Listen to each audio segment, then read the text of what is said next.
Good afternoon, guys. We did not soft wash this driveway, but what we did was we jetted out of this 5-gallon bucket with a little degreaser, sodium hypochlorite, and surfactant. I like Blue Dragon because it sticks, emulsifies, and cleans really, really well. Ran the 20-inch. It's actually a 19-inch Whisper Wash Platinum Series. I really like the Whisper Wash a lot, you don't have to grease the head here, and the spray bar is solid. The reason you pay so much for these things is because you've got a really, really solid spray bar there. I hardly ever get clogged tips unless I'm doing paver driveways. I didn't shoot out of this, but I did use this bucket with the 12 feet of siphon hose there. We ran 50 feet of Flexzilla supply hose. I did put a 1-foot lance on the end of this Suttner Easy Pull with a yellow tip. And the reason being is because I had construction stains, tar, thick patches of tar, about 6 inches in circumference, 4 inches, 3 inches, big blobs that adhered and stuck onto the concrete. There's a way you can chisel that off of the concrete, but if you don't know what you're doing, don't do it, because that yellow tip, you will bite into the concrete and you will leave holes. This is the house. It's a very nice home.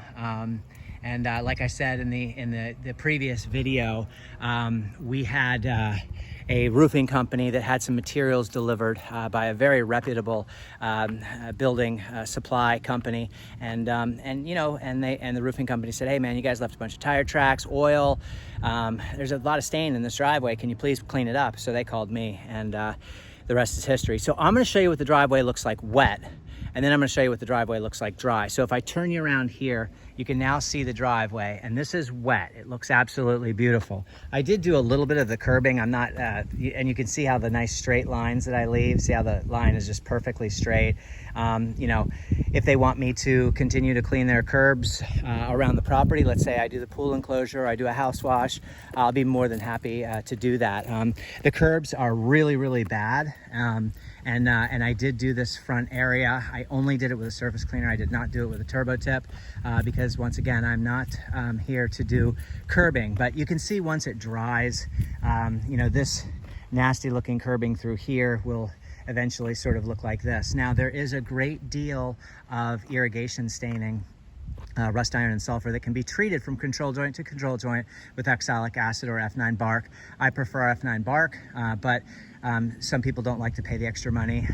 I think it works a lot better, but either way. So we did clean up partial curbing. You can see how bad it is from this point forward here. And once again, this isn't how I normally would do curbing. I don't do curbing with a surface cleaner because unless the curbing is really, really nice, I like to lay my oxalic acid all the way down after I treat for organic matter, and then I come in with a turbo tip, and it takes a while, but it makes them look really beautiful. But this is what the driveway looks like once it's dry, and you can just see how beautiful that looks. So we'll take a walk in here, this basketball net had mold and mildew all over the backboard, and the net was completely black. It's now beautiful. That was just a little addition that I did. This is that rust iron and sulfur that I was sort of talking about in through here, and we had tire tracks all in through here. This whole area was just full of tire tracks.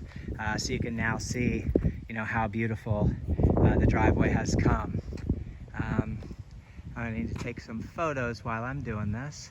That way I can send them to the building company. But you can just see how gorgeous everything has come out, how beautiful everything looks. And I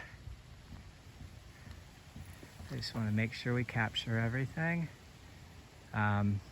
So you can see more of that rust iron and sulfur, especially when it's wet. This particular area in through here was really, really bad.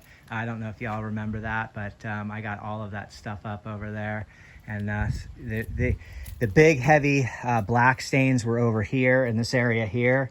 There's a technique to chiseling those out. And it comes with a lot of time, a lot of practice. You really got to kind of know what you're doing. But nonetheless,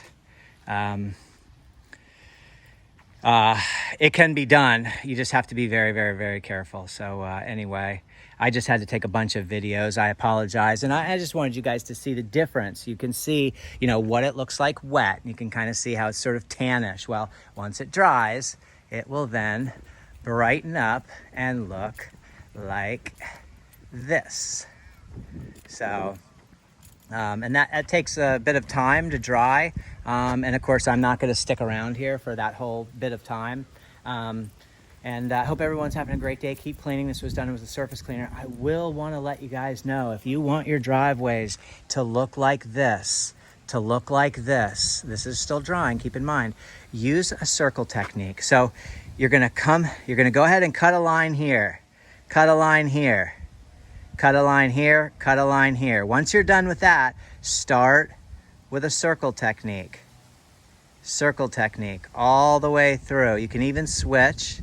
Circle technique all the way through. Don't be afraid. You're not going to overlap. You're not going to leave anything. Switch back if you want.